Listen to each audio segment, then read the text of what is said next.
ስንገነባ ያደፈጡ ስንጨቃጨቅ እድል ጊዜ ጠብቀው ጣልቃ ሽብልቅ እየገቡ መሻቶቻችን እንዳንከውን የሚያደርጉ ኃይሎች አሉ።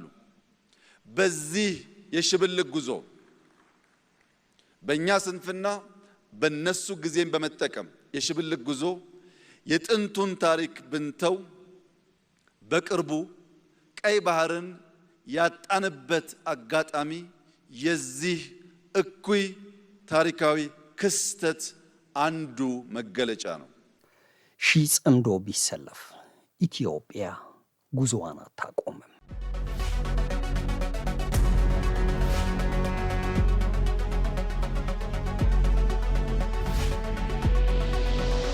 ለዘመናት የቀፈደዷትን ስብራቶች እያከመች የጠላቶቿን ሴራ እየበጣጠሰች ህልሟን ለማሳካት እየተጋች የምትገኘው ኢትዮጵያ ዛሬም ሊያዳክሟት ሊከፋፍሏትና ብሔራዊ ጥቅሟን ሊያሳጧት እንቅልፍ አጥተው ሴራ የሚሸርቡ ጠላቶቿን እያሳፈረች ጉዞዋን ቀጥላለች። ጠላቶቿም በየጊዜው አሰላለፋቸውንና አካሄዳቸውን እየቀያየሩ ተላላኪ ባንዳ እየመለመሉና እየገዙ ያሰቡትን ለማሳካት የተለያዩ ሴራዎችን ሲያውጠነጥኑ የተንኮል ድር ሲፈትሉ ይውላሉ።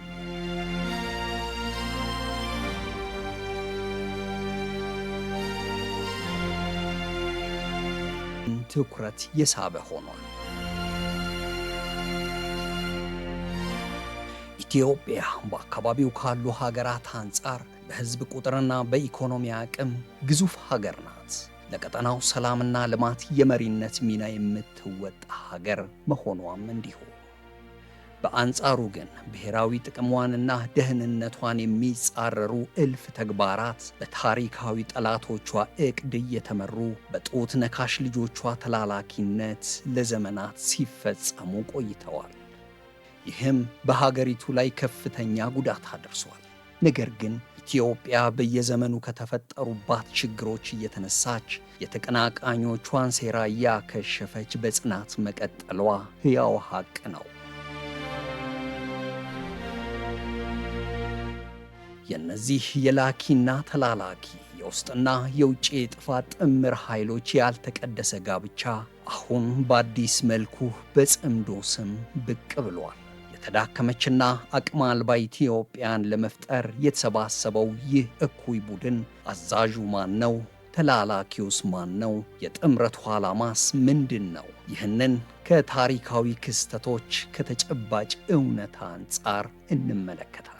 ግብጽ እዚህ ቀጠና ላይ ያላት ፍላጎትና ፖሊሲ ከታሪክም እንደምንረዳው አሁንም ላይ ከምታደርገው እንቅስቃሴ እንደምንረዳው በአብዛኛው ሁለት ነው።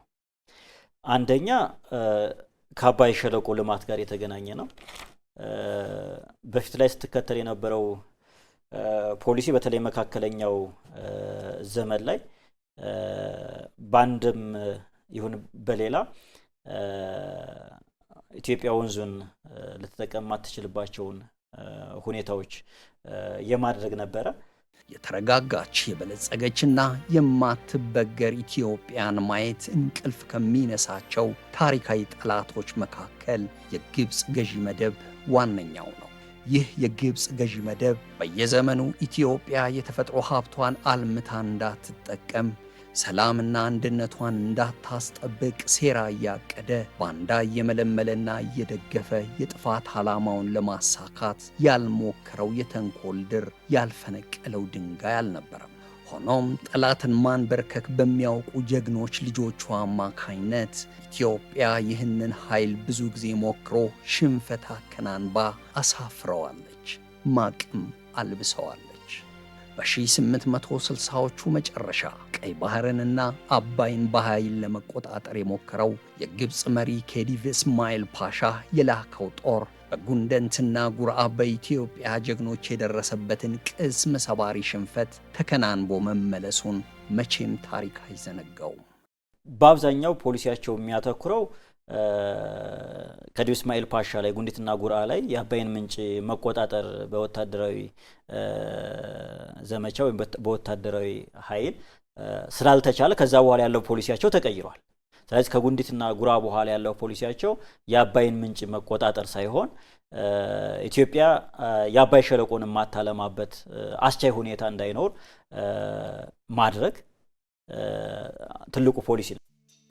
የኒዮ ኮሎኒያሊስቶች ተላላኪ የሆነው ይህ የግብፅ ገዢ መደብ የአባይን ውሃ ብቻዬን ካልጠጣው አልረካም በሚል የማይጠረቃ ምኞት ኢትዮጵያ የተፈጥሮ ሀብቷን እንዳትጠቀም ከሀገር ውስጥ እስከ ዓለም መድረክ ብዙ የጥፋት መንገዶችን ተጉዟል። የታላቁ የኢትዮጵያ ህዳሴ ግድብ እንዳይሳካም እንቅፋቶችን ለመፍጠር ሞክረዋል። ለዘመናት ኢትዮጵያን ከውስጥ የሚያደሙ ጡት ነካሾችን በማስታጠቅ ውስጣዊ መረጋጋት እንዳይኖራት ለማድረግ በጀትና ትጥቅ መድቦ ተንቀሳቅሷል።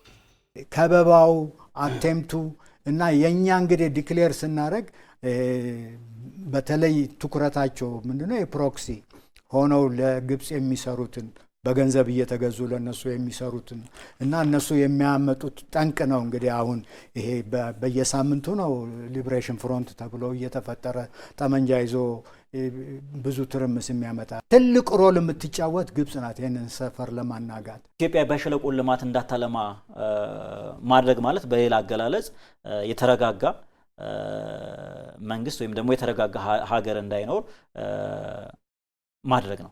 ይህንንም ከናስር ጀምሮ ገማል አብድር ናስር ጀምሮ በኋላም በሳዳትም ቀጥሎም በአልሲሲና በሁስኒ ሙባረክ አልሲሲ በፊት በነበረው ሲከተሉት የነበረ ፖሊሲ ነው።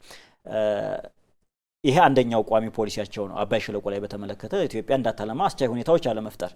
ሁለተኛው ቋሚ ፖሊሲያቸው ከቀይ ባህር ጋር በተገናኘ ኢትዮጵያን ከቀይ ባህር አካባቢ ማራቅ ማግለል ይሄኛው ፖሊሲያቸው። ስለዚህ ሁለቱም የተጣመሩ ናቸው። አባይ ሸለቆ ላይም የቀይ ባህር ላይም የሚከተሉት ፖሊሲ ተመሳሳይ ነው። ኢትዮጵያ ለከት የለሽ ምኞት ይዞ የሚቃዣውንና መቀመጫውን ካይሮ ያደረገውን የግብፅ ገዢ መደብ ህልም ዋጋ ከፍላ በከንቱ እልም እንዲል አድርጋለች።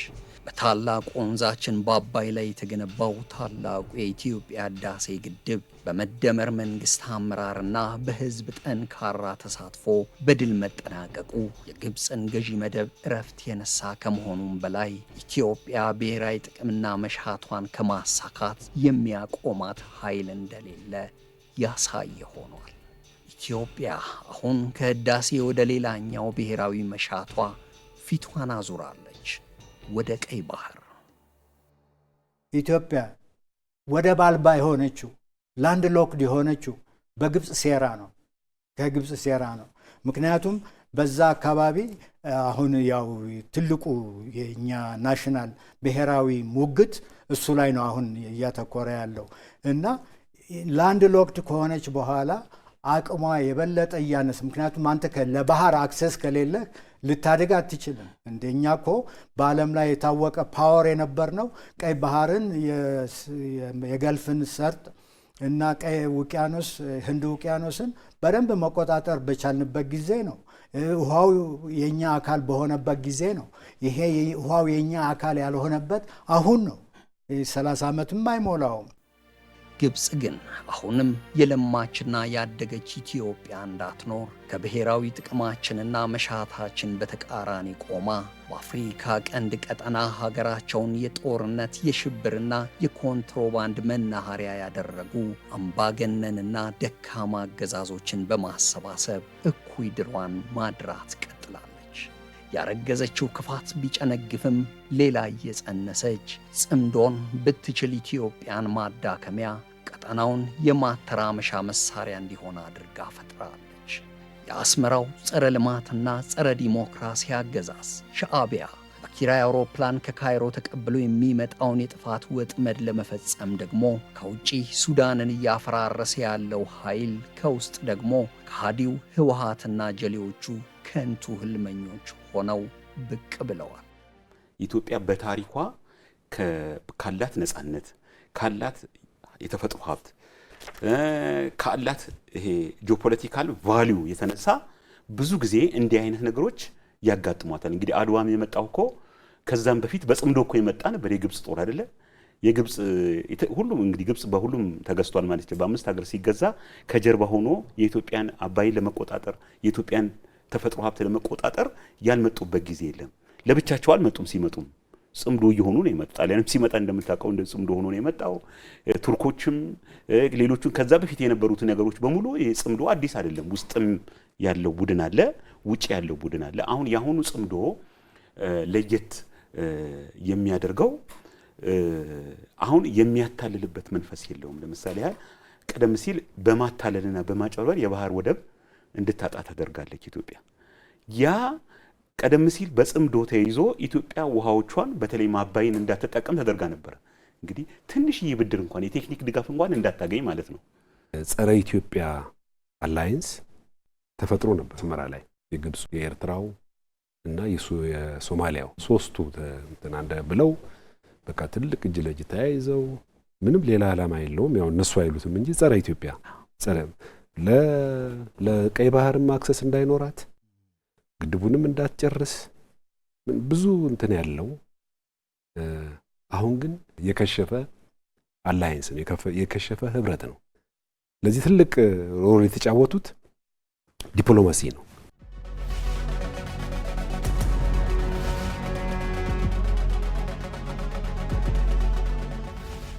ኢትዮጵያ ለሺህ ዘመናት በባለቤትነት ስታስተዳድረው ወደ ኖረችውና የህልውናዋ መሰረት ወደ ሆነው የባህር በር በታሪክ፣ በህግ፣ በኢኮኖሚ፣ በደህንነትና በተፈጥሮአዊ አቀማመጥ ፍትሃዊ ጥያቄ ወዳቀረበችበት ቀይ ባህር ለመመለስ በሰላማዊ አካሄድ ጉዞዋን ቀጥላለች።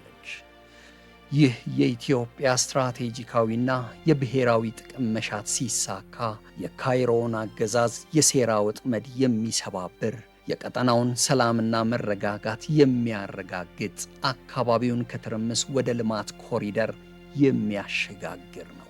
ይህ ደግሞ ግብፅ ምንም አይነት የኃይል ሚዛንና ሚና እንዳይኖራት የሚያደርግ መሆኑን ጠንቅቃ ታውቃለች። ከሚከተሏቸው ፖሊሲ ውስጥ አንደኛው ኢትዮጵያን ጨምሮ ቀጠናው የተረጋጋ እንዳይሆን ማድረግ ነው። ኢትዮጵያ ላይ ብቻ ያተኮረ ፖሊሲም አይደለም። ቀጠናው እንዳይረጋጋ ማድረግ ማለት ለምሳሌ ኢትዮጵያ አሁን ህዳሴ ግድብ አልቋል አይደል? አምርተህ መሸጥ አለብህ። ለጎረቤት ሀገራት ሊሆን ይችላል። አሁን ለጅቡቲ፣ ለሱዳን፣ ለኬንያ እንደዚሁ ኢትዮጵያ ኃይል ትሸጣለች። ሀገሩም ውስጥ ያንን የምታመነጨውን ኃይል ለማዳረስ አንደኛ ሰላም ይፈልጋል፣ ሁለተኛ ማኑፋክቸሪንግ ሴክተር ወይም ደግሞ ኃይል የሚፈልጉ ኤነርጂ ዲማንዲንግ ሴክተር ይፈልጋል። አርባናይዜሽን፣ ማኑፋክቸሪንግ ሴክተር የምንለው ኢንዱስትሪ የምንለው እነኚህ ነገሮች ኢንፍራስትራክቸር የምንለው ሲስፋፉ ነው የኤነርጂ ፍላጎቱም ከፍተኛ የሚሆነው።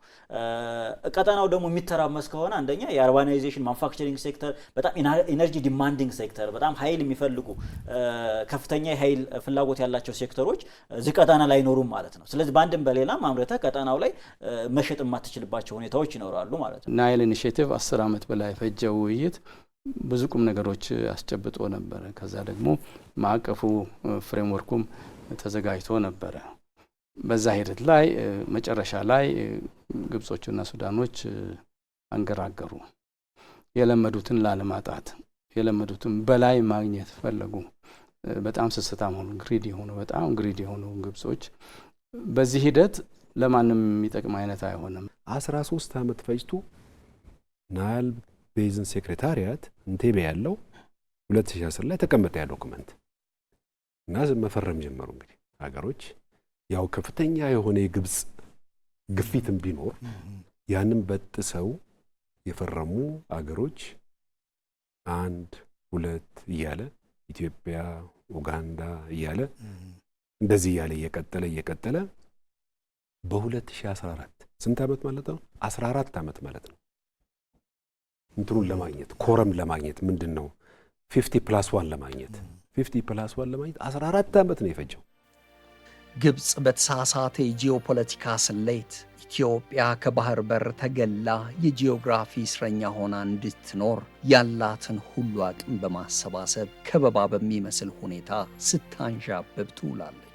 በዚህ ሁሉ የኢትዮጵያን ጉዞ የሚያደናቅፍ ሂደት ውስጥ ግብፅ ብቻዋን አይደለችም። አንድም ጊዜ ስለ ኢትዮጵያ ሕመም ተሰምቶት የማያውቀውና የኢትዮጵያ የውስጥ ጠላት የሆነው የህወሓት ቡድን በሀገር ክህደት ሴራውና በጠላት ተላላኪነቱ በፊት አውራሪነት ይጠቀሳል። ጽምዶ ማለት አሁን ያው አሳፋሪ በሆነ ቋንቋ ነው የምትገልጸው። ኦፍ ኮርስ ባንዳነት ሊመሰገን አይችልም። ኢትዮጵያውያን የሚጸየፉት ጉዳይ ነው ባንዳ መሆን ማለት ነው። ግን ምንድነው መጀመሪያው እነዚህ ጽምዶ የመሰረቱት አካላት በተለይ ቲፒኤልኤፍ እና ሻቢያ ራሳቸው ከመጀመሪያውኑ ባንዳ ናቸው። ለምሳሌ ግብጽ ምንድነው ብለናል? የኒዮ ኮሎናይዘሮች ባንዳ ነው፣ ተላላኪ ነው። ራሱ ለግብጻውያን አይደለም የሚሰራው። ለግብጻውያን ቢሰራ እኮ ከኢትዮጵያ በስተቀር ከኢትዮጵያ የበለጠ ወዳጅ የለውም። አባይን ምሰጥ አገር ነች እኮ፣ ውሃን፣ ምግብን፣ ህይወትን ምሰጥ አገር ነች። ግን ተላላኪ ስለሆነ ለግብጻውያን ዲሞክራሲ የላቸው፣ መልካም አስተዳደር የላቸው። አሁን ባለው ሁኔታ የግብጽ ኢኮኖሚ በጣም አደጋ ውስጥ ገብቷል ተብሎ ከሚታይ አገር ነው። እንግዲህ ኤርትራንም እናቀው ነው እንግዲህ ለምን ያ ዋናው ላኪው ራሱ እንደዛ የተውናበደና የደከመ ከሆነ ሻቢያ ደግሞ ምን ያህል በተዛባ አካሄድ አሸባሪዎችን በመፈልፈል በማሰልጠን ላይ ነው አሁን ያለው። ቲፒኤልኤፍ ደግሞ የሱ እንደገና ሌላ ተላላኪ ነው። ስለዚህ ከተቋቋሙበት ዓላማ ውጪ ይሄዳሉ ተብሎ አይታሰብም። ምክንያቱም ኦልሬዲ ፖለቲካሊ ሞተዋል፣ በተግባር ታይቷል። አሁን ቲፒኤልኤፍ ኢትዮጵያ ውስጥ ለውጥ ያመጣል ብሎ ማንም ያስብ የለም። ከኢትዮጵያውያን ግልጽ ሆኖ አይተውታል። ትልቅ ደለው ለኢትዮጵያ ኢትዮጵያን ለአያሌው ስብስብ ችግሮች የዳረገው ይኸው የሽብር ቡድን ታሪክ በማይፍቀው የሀገር ክህደት ተግባሩ በጥፋት ተልእኮ ከተቧደኑት የውጭ ኃይሎች ጋር በመተባበር ኢትዮጵያ ከቀይ ባህር እንድትርቅና የጂኦግራፊ እስረኛ እንድትሆን ማድረጉ የቅርብ ጊዜ ትውስታ ነው። የግብጽ ቋሚ ፖሊሲ አባይ ሸለቆና ቀይ ባህር ላይ የተመለከተ ነው። አባይ ሸለቆን በተመለከተ ኢትዮጵያ እንዳታለማው አስቻይ ሁኔታዎች ሰላም እንዳይኖር ማድረግ ነው። ቀይ ባህርን በተመለከተ ከቀይ ባህር ማራቅና ወደ ቀይ ባህር እንዳትመለስ ማድረግ ነው። አንደኛ እዛ አካባቢ ያለውን የተገንጣይ ቡድን የማቴሪያል፣ የሞራል፣ የፋይናንስ ድጋፍ ሲያደርጉላቸው ነበር። ሻቢያን ማንሳት እንችላለን፣ ህዋትንም ማንሳት እንችላለን። ለነኚህ አካላት በተለይ በደርግ ዘመነ መንግስት ከሚዲያ ሽፋን ጀምሮ ሌሎች የፋይናንስ የሞራል ድጋፎች ሲያደርጉላቸው የነበረበት ሁኔታ አለ። እርግጥ ነው የኢትዮጵያ የውስጥ ጠላቶች በክህደት ተግባራቸው ኢትዮጵያን ሲያደሙ የነበሩት ብቻቸውን አልነበረም። የኢትዮጵያን አንድነትና ሉዓላዊነት የማይሹ ጸረ ኢትዮጵያ ኃይሎችን ደጀን በማድረግ የጽምዶ ዓላማና ግብም ኢትዮጵያን ከማዳከም የታሪካዊ ጠላቶቿን ፍላጎት ከማሳካት የዘለለ አይደለም። ሻቢያን ብትወስደው ኤርትራውያንን ምን ያህል ወደ ባርነት እንዳስገባቸው ታይቷል። ዓለም የመሰከረው ጉዳይ ነው። ስለዚህ አሁን ያለው ጽምዶ ከነዚህ ቡድኖች የሚመነጭ ስለሆነ ሌሎች አካሎች እዛ ውስጥ እንገባለን ቢሉ ከማፈር ከመድከም ከመዋረድ ውጪ ለኢትዮጵያ ነጻነት ለኢትዮጵያ ትልቅነት ያመጣሉ ተብሎ በፍጹም ሊሆን ምክንያቱም እነሱ እስኪሞቱ ድረስ ይሄው ነው ራዲካላይዝ የሆኑበት ጉዳይ ስለሆነ ማለት ያምሮ ለውጥ ያደረጉበት ጉዳይ ነው። የሀገሬ ወደብ አገሬ እንድታድግ አገሬ ወደፊት እንድትሄድ ያደርጋል ብሎ ማንም አያስብም። ስለዚህ ጽምዶ በኢትዮጵያውያን ከጅምሩ ዴድ ኦን አራይቫል ትላለህ አይደል? ሲጀመር የከሸፈ ነው። ሲፈራገጡ ቢውሉ አሁን ኢትዮጵያን ኮንሸስ የሆኑበት ጊዜ ስለሆነ ያ ጽምዶ መምጣቱ አይገርምም። እንደዚህ ደግሞ በግልጽ መታየቱ ደግሞ የሚገርም አይደለም።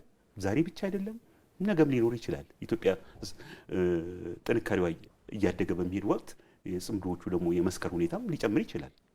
የሽብር ቡድኑ ህወሓትና ጽምዶ በሚል የተሰባሰቡት ሌሎች የውስጥና የውጭ የጥፋት ኃይሎች የመሰረቱት ያልተቀደሰ ጋብቻ የግብፅንና የሌሎች ጸረ ኢትዮጵያ የውጭ ኃይሎችን አጀንዳ ለማስፈጸም የተዘረጋ መረብ ነው።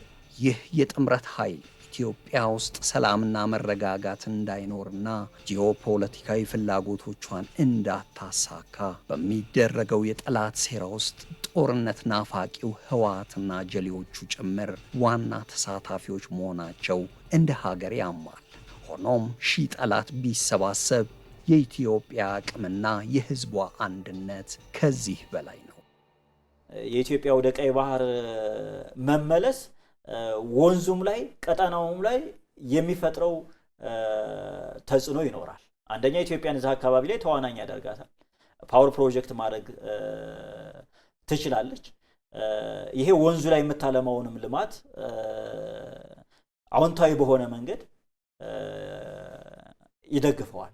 ስለዚህ ይሄ ደግሞ ከግብጾቹ ፍላጎት ወይ ሲከተሉት ከነበረው ፖሊሲ ይቃረናል።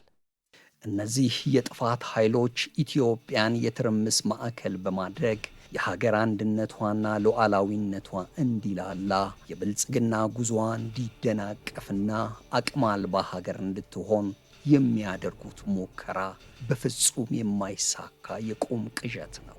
የእነዚህ የሕዝብ ጠላቶችና የባዕዳን አጀንዳ ተልእኮ በጭራሽ አይሳካም። አሁን ለምሳሌ አድዋን ድል በምትወስድበት ጊዜ የተገኘበትን ሁኔታ ስታስበው ከጠቅላላ ከኢትዮጵያ በእግራቸው ያን ሁሉ ገደሉን፣ ድንጋዩን፣ ሸቀሸረም ቁጥቋጦውን ሁሉን እንትን ብለው ሄደው አንድ ጊዜ ብቻ አይደለም 2 3 4 ጊዜ ጠላት ተጋፍጠው ያን ጠላት ድል አድርገው ነፃ የሆነች ሀገር ለእኛ አስተላልፈው ተሰውተው አልፈዋል። ኢማጂን አድርግ እንግዲህ ያ ምን ያህል አስቸጋሪ እንደነበረ እና በዛ ሁኔታ ውስጥ ነፃ በቅኝ አገዛዝ ስር ያልወደቀች ሀገር ለእኛ ያስረከቡት ምንም ይሁን ምን በውስጣችን ያሉት ችግሮች ከዛ ሊበልጡ አይችሉም። ኢትዮጵያ ፈተናዎቿን በጽናት እየተሻገረች የውስጥና የውጭ ሴራዎቿን በማምከንና ስብራቶቿን በምክክር እያከመች ወደ ላቀ የብልጽግና ከፍታ እየገሰገሰች ትገኛለች። በጀግኖች ልጆቿ መስዋዕትነት የግዛት ሉዓላዊነቷ ተጠብቆ ኢኮኖሚዋ ከጥገኝነት የተላቀቀና የማይበገር ሆኖ እየተገነባ ነው።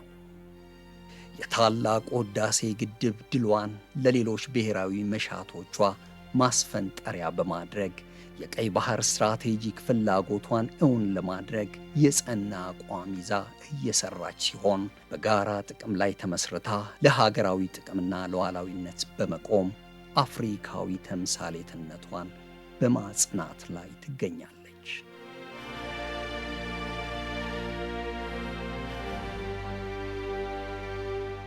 በኢትዮጵያ ሰማይ ላይ ለሚያንዣብቡ አሞሮች ያለኝ መልእክት ከብቱን መርጠን የምንገዛ እኛ ነን። የቅርጫውን ባለቤት የምንወስን እኛ ነን። የተረፈንን የማንፈልገውን ካልሆነ በቀር የትኛውም አሞራ በጉልበት ከየትኛውም ቅርጫ መደብ ላይ 1 ኪሎ ስጋ መውሰድ እንደማይችል ላረጋግጥላቸው እፈልጋለሁ። ከፍቃዳችን ውጭ ግን ለሺህ ዓመታት የኖረች የጸናች ኢትዮጵያ በቀላሉ በማይበጠስ ክር በማይበጠስ ገመድ የተሰናሰለች ኢትዮጵያ አሁን ባለው ፕሮፓጋንዳ ትዘናጋለች፣ ጥቅሟን አሳልፋ ትሰጣለች ብሎ መገመት ከንቱ ምኞት ስለሆነ ከወዲሁ የእኛን ታሪክ በትክክለኛው መንገድ አገላብጣችሁና አውቃችሁ ቀልባችሁን በመመለስ ለጋራ ጥቅም በጋራ እንድንሰራ ጥሪዬን ላቀርብላችሁ እፈልጋለሁ።